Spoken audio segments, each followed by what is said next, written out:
5 বছরে আইনি মারপ্যাচে আমি কিছুক্ষণ আগে বলেছি যে এই মারপ্যাচের ইয়েতে বেগম খালেদা জিয়া উনি কিন্তু দেশ ত্যাগ করতে পারেননি, কিন্তু এই যে গণ অভ্যুত্থান যেটা ছাত্র জনতার 5ই আগস্টের পরে এই পরিবর্তিত পরিস্থিতিটা, এটা কি আমরা বলবো যে এটার কারণে এই ছাত্র জনতার বিপ্লব এটাই কি সুফলটা বয়ে এনেছে কিনা, এটার রিজন কিনা আপনি কি মনে করেন? আমি সেই প্রসঙ্গে আসবো, তার আগে আমি আজকে যে পত্রপত্রিকায় যে ছবিগুলো দেখেছি সেগুলো দেখে আমার নিজের কিছু স্মৃতি আমি একটু বলতে চাই, আওড়াতে চাই।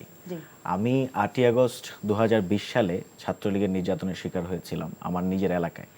কারণটা ছিল আমি ঢাকা বিশ্ববিদ্যালয় ক্যাম্পাসে ছাত্রলীগের যে নির্যাতন নিপীড়ন ছিল তার বিরুদ্ধে আমি কথা বলতাম, প্রতিবাদ জানাতাম। এছাড়াও আমি ছাত্র অধিকার পরিষদ সংগঠনটির সাথে জড়িত ছিলাম। ফলে আমার এলাকায় আমাকে নির্যাতন করে আমার এই ডান পা ভেঙে দেওয়া হয়। আমি এরপর ঢাকা মেডিকেল কলেজ হাসপাতালে চিকিৎসা গ্রহণ করি। ওই দিন থেকে এই যত ফ্যাসিবাদী আমলে যত বছর অতিবাহিত হয়েছে আমি কিন্তু নিজের এলাকায় যেতে পারিনি, নিজের বাড়িতে যেতে পারিনি। এটা শুধুমাত্র আমার গল্প না, এটা বাংলাদেশে যারা গত এত বছর ধরে বিরোধী রাজনীতি করেছে তাদের প্রত্যেকের গল্পই কিন্তু প্রায় একই রকম। Same to same. এটা বিএনপির ক্ষেত্রে একই, জামাতের ক্ষেত্রে একই, এছাড়াও এগুলোর বাইরে অন্যান্য যে সকল রাজনৈতিক উদ্যোগের সাথে যারা জড়িত ছিল তাদের ক্ষেত্রেও কিন্তু একই। আপনি দেখবেন আমি সাতক্ষীরার দিকে আমি একটা সার্ভে, হিউম্যান রাইটসের একটা সার্ভেতে গিয়েছিলাম। সেখানে আমি শুনেছি যে যাদেরকে নি ক্যাপিং করা হয়েছে, অর্থাৎ কেউ বিরোধী রাজনীতির সাথে জড়িত ছিল এই কারণে তার পায়ে ধরে গুলি করে, হাঁটুতে গুলি করে তাকে নি ক্যাপিং করে তাকে পঙ্গু করে দেওয়া হয়েছে। সেই লোকটার ইচ্ছা ছিল যে সে বড় হয়ে ফুটবলার হবে, ফুটবল খেলবে। সে এখনো রাত জেগে ইংলিশ প্রিমিয়ার লিগের প্রত্যেকটি ম্যাচ দেখে, আর সে আফসোস করে যে আমি তো আর ফুটবল খেলতে পারছি না।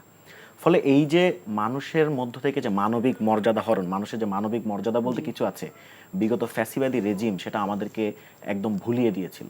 সামাজিক সম্প্রীতি বলতে যে একটা জিনিস আছে সেটা কিন্তু তারা স্থায়িত্ব হতে দেয় নাই। আপনি দেখে থাকবেন যে কিছুদিন আগে ব্যারিস্টার আরমান তিনিও কিন্তু গুম অবস্থা থেকে মুক্তি পেয়েছেন, এবং তিনিও তার ওয়াইফকে জড়িয়ে ধরেছেন, তার মাকে জড়িয়ে ধরেছেন। আমরা সেই আবেগ আপ্লুত ছবি কিন্তু আমরা দেখেছি ফেসবুকে।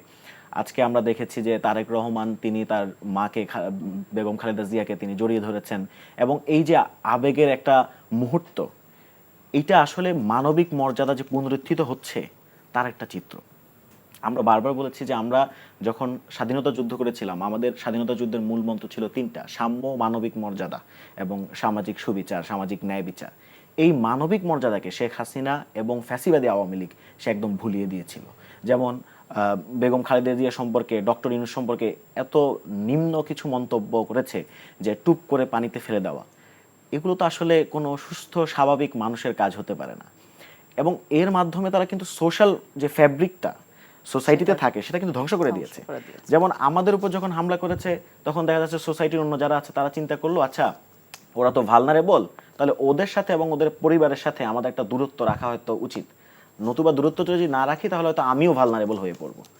কিন্তু এই 24-এর যে অভ্যুত্থান, 24-এর অভ্যুত্থান কিন্তু একটা পুঞ্জীবিত ক্ষোভের।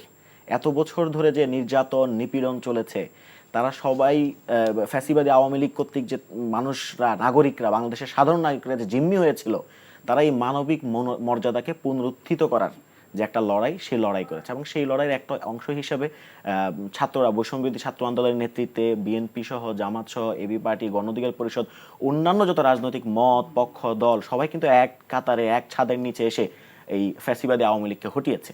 এবং ছাত্ররা কিন্তু প্রথমেই তারা বেগম খালেদা জিয়া সহ আরও যারা যারা রাজবন্দী ছিল তাদের মুক্তির ব্যাপারে তারা কিন্তু একদম উচ্চকিত কণ্ঠে বলেছে।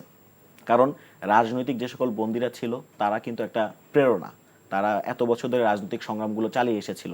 তো তাদের প্রেরণাকে সমুন্নত রাখতে তারা যখনই অভ্যুত্থানে সংগঠিত করেছে এবং বিজয় অর্জিত হয়েছে, সাথে সাথেই তারা এই সকল রাজবন্দীকে মুক্তি দেওয়ার কথা বলেছিল। এবং আমরা সেই মানবিক মর্যাদা পুনরুত্থানের যে লড়াই, তার অংশ হিসেবে কিন্তু আমরা আজকে দেখতে পাচ্ছি যে বেগম খালেদা জিয়া তিনি আজকে লন্ডনে গিয়েছেন গতকাল, এবং সেখানে তারেক রহমানের সাথে তার দেখা সাক্ষাৎ হয়েছে, এবং তাদের যে আবেগের একটি সময় আমরা দেখতে পেয়েছি। এটা আসলে এভাবে আস্তে আস্তে আমাদেরকে একই সাথে এটাও প্লেজ করতে হবে ভবিষ্যতে যাতে আমরা এই ধরনের কোনো ফ্যাসিবাদী কালা কানুনের মধ্যে, ফ্যাসিবাদী সময়ের মধ্যে অতিবাহিত যাতে আমাদের না হয়, এই ধরনের কোনো ঘটনা যাতে রিপিটেশন যাতে আর না হয়। আর কোনো মা যেন তার ছেলের কাছ থেকে দূরে না থাকে, আর কোনো বোন যেন তার ভাইয়ের কাছ থেকে দূরে না থাকে, এই জিনিসটা যেন আমাদের কাছে এনশিওর হয়, এই সোসাইটিতে, এই পলিটিক্যাল স্ফিয়ারে যাতে এটা স্টাবলিশড হয়।